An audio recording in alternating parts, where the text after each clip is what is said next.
নমস্কার। কলিকাতা বিশ্ববিদ্যালয়ে আমরা সেমিস্টার 3 এর ফুল সিলেবাসের উপর কোশ্চেন অ্যান্সার প্র্যাকটিস করছি। প্রথম কোশ্চেনটা দিয়েছে HCl দিলে কী হবে। দেখো কী হবে, এই ডবল বন্ডটা নিয়ে H+টাকে নেবে। তো নিলে নিশ্চয়ই তুমি বুঝতে পারছ যে এই যে জায়গাটায় এখানে কার্বোক্যাটায়ন তৈরি করবে এবং এখানে CH3 হবে, যেখানে Cl- এসে অ্যাটাক করবে।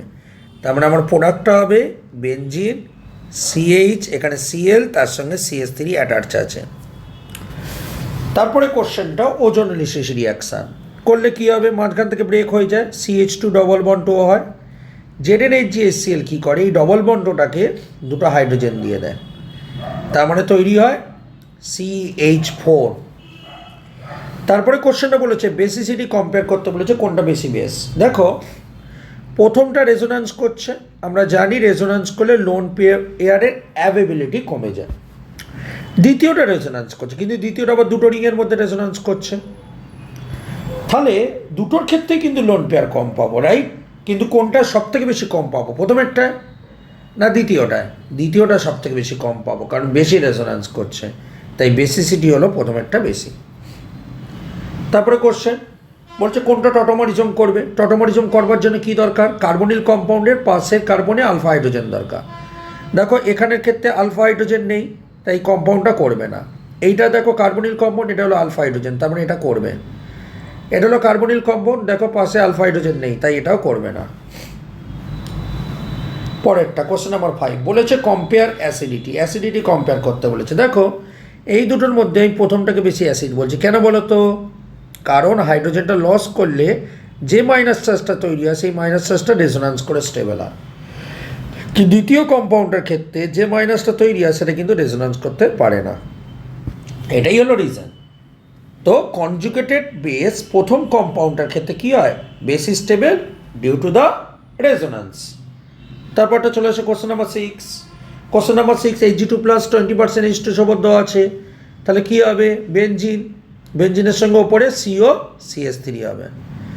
তারপরে অ্যালকোহলিক কেস দেওয়া আছে, বেশি আলফা হাইড্রোজেন নিয়ে হাইপার কনজুগেশন করবে, এই ডবল বন্ডটা দেখো এইখানে ডবল বন্ড তৈরি করবে।